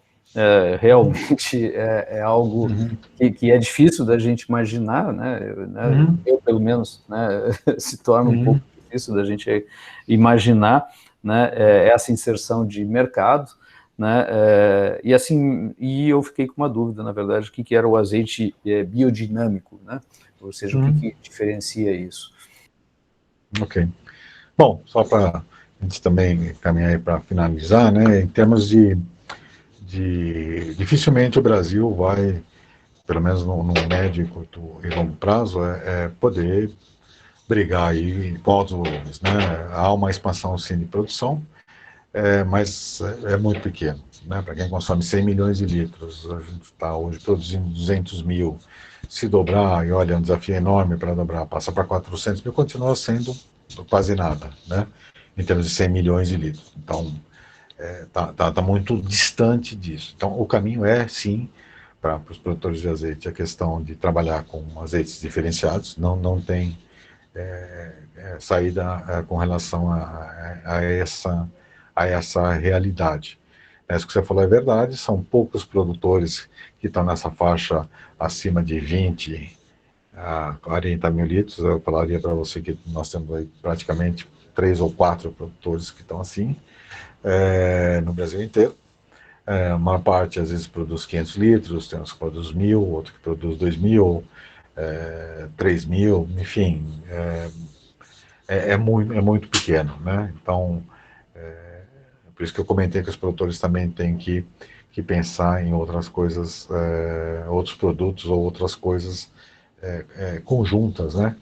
Trabalhar com outros produtos, com outras associações de atividades, para poder ter uma sustentação econômica equilibrada para o seu negócio, né? Tá muito longe ainda entre os produtores de ter aí grandes retornos financeiros unificados especificamente dentro só do azeite, né? Tem alguns produtores que têm feito um trabalho muito interessante na parte de turismo. Eu sei que não é todos os produtores que podem fazer isso, porque às vezes estão numa região que não tem oportunidade para isso, ou a própria propriedade. Isso serve para alguns, mas não serve para todos, né? Então, a questão de olhar para o seu negócio e fazer conta, né? Às vezes também tem uma quantidade grande de empreendedores que fizeram mais determinada expectativa, que acabou ou está demorando para se concretizar. Mas eu acho que o foco realmente são produtos diferenciados e coisas relacionadas à olivicultura ou à própria fazenda que podem ser trabalhadas conjuntamente. Respondendo com relação ao biodinâmico, biodinâmica é um processo, já tem vários produtos, né, com relação a isso, tem até vinhos biodinâmicos. É um processo de tratamento que começa no campo, e quando é um produto industrializado, como azeite, por exemplo, ou vinho, ele vai também para a área de produção, enfim. De uma maneira muito simplificada, ela parte, normalmente esses produtores, eles são produtores orgânicos, já não trabalham com defensivos químicos ou práticas que utilizam qualquer tipo de composto que não é comum à agricultura orgânica, e num passo seguinte começam a utilizar processos que são denominados como processos de energização da propriedade. O que é isso? Ela é um conceito que trabalha com forças da natureza, né? Às vezes tem pessoas que brincam um pouco com isso, mas se a gente for lembrar que as fases da Lua contribuem diretamente para as questões da agricultura, essa é uma das forças da natureza que atuam na questão biodinâmica, por exemplo, né? Que orienta qual o momento correto do plantio, inclusive qual o momento correto da poda, também por calendários lunares, né? Eles trabalham muito com calendário lunar, tem uma parte de energização que é feita nos olivais, Eles utilizam alguns elementos que são considerados elementos captadores de energia, que são pulverizados ou distribuídos ou próximos das plantas, seja na parte de raiz, seja na parte foliar. Então é uma integração de uma maneira simplificada de práticas orgânicas de tratamento, né, da parte agrícola, associado com práticas relacionadas às energias presentes no universo, né? Basicamente, não sei se ajudou a entender, mas essa é a, Não, perfeito. essa é a teoria que eles trabalham, tá? Não, perfeito. Eu já tinha lido alguma coisa, não sabia exatamente como é que isso entrava, né? Sim. Bom, a senhora Zélia Maciel agradece a tua resposta, né? Em função dela ter efetuado um investimento bastante na produção de mançanija, né, o que deixou ela bastante tranquila em função da tua resposta. Né? Eu acho que já quando a gente começa a ouvir esse tipo de situação, né, já começa a valer a pena fazer, né, essas palestras. Né? E o Ney te coloca aqui né, que ele acredita que a divisão dos produtores no Brasil ficaria entre pequenos até 10, médios 10 a 50 e grandes acima de 50. Pessoal, acho que já vamos chegando ao final, né, Paulo? Já estamos aí há um bom tempo. A gente começa a notar, né, quando a palestra chama atenção, quando as pessoas vão permanecendo, mesmo com todos os contratempos que a gente teve, né, do início. Né? Nós iniciamos aí com 34, 33 pessoas, né, dentro do link, e estamos com 30, né? E ótimo. Depois de 1 hora e pouco. Isso quer dizer que a tua palestra foi muito bem aceita, com boa aceitação, né? Né? Então, eu gostaria, então, de agradecer em nome, né, do IFSU, né, da Engenharia Química, né, a tua disponibilidade para vires falar com a gente, a tua preocupação, né? Hoje, com todos os contratempos que se teve, o nervosismo que nos deu, tanto para ti como para mim, né, da gente poder segurar o pessoal e poder propiciar, né, esse momento. Agradecer a participação de todas as pessoas que aqui se encontram presentes, né, e estender o convite, né, para quinta-feira, às 19 horas, né, nós teremos aí a palestra do professor Nuno Rodrigues, né, que vai falar do processo tecnológico de extração de azeite. Paulo, desculpa, eu agora entrou uma pergunta aqui do Ney, né? Acho que podemos fechar depois da pergunta que ele está fazendo, tá? E aí eu deixo para ti, para tu fazeres a finalização, tá? Eu convido todo mundo, tá? Eu coloquei o link ali do canal YouTube da Engenharia, quem quiser rever essa palestra ou a palestra de ontem, tá lá, vai estar lá disponível. Então o Ney aqui, Ketzer, né? Diz o seguinte: outro detalhe interessante que poderias focar, né, quem são os olivicultores no Brasil, agricultores empresariais rurais ou do agronegócio, industriários e profissionais liberais bem-sucedidos. Né? E aí acho que aí depois aí fica para tu te despedires. Ok.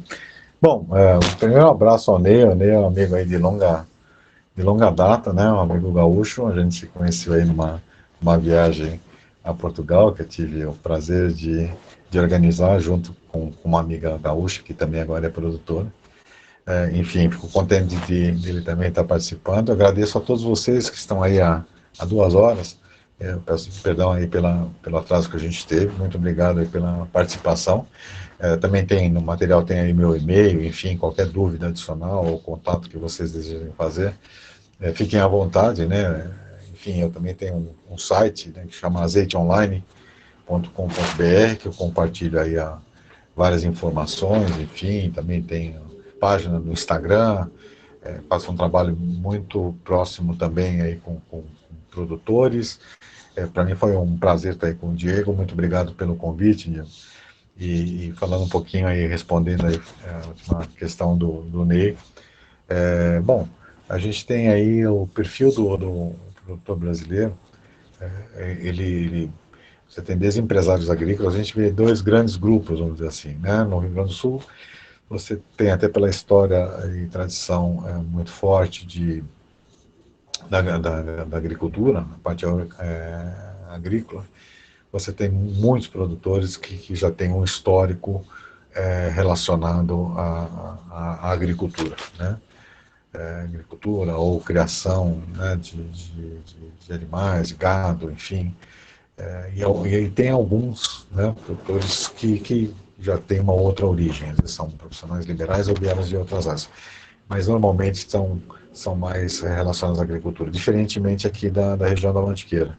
Você também tem alguns produtores, mas em muito menor número, que são oriundos da parte agronômica, vamos chamar assim, e uma parte muito grande que veio de outras atividades, mesmo que sejam empresariais ou pessoas que vieram da iniciativa privada, ou eventualmente até de atividades relacionadas ao serviço público, né?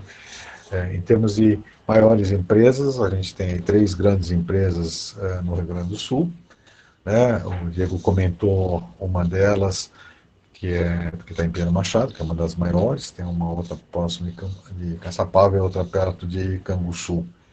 E tem outros polos também muito interessantes no Rio Grande do Sul. De uma maneira geral, os produtores do Rio Grande do Sul têm aí áreas maiores de produção, vamos dizer assim, até pela característica da topografia da região.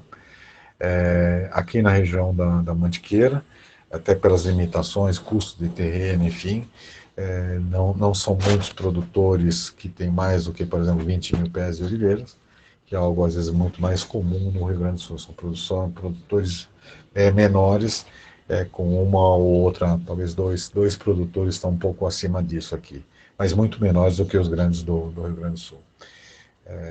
Acho que em termos de quem são bem-sucedidos, eu acho que são todos os produtores que, de uma maneira ou outra, estão conseguindo manter o seu negócio, sobreviver e crescer, ainda mais um ano tão difícil como tem sido esse último ano, né? O que a gente observa é que grande parte dos produtores aumentaram muito as vendas através do comércio eletrônico, né? Isso deu um fôlego muito interessante para os produtores poderem também passar por mais essa fase, né? Espero que tenha aí atendido a questão do Ney, né, com relação ao perfil mais ou menos dos produtores.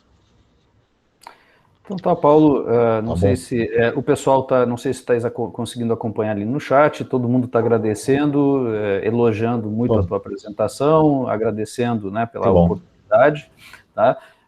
Tem vários comentários, não sei se isso aparece para ti, e realmente muitíssimo obrigado, né, pela oportunidade de, ou seja, compartilhar um pouco do teu conhecimento com a gente.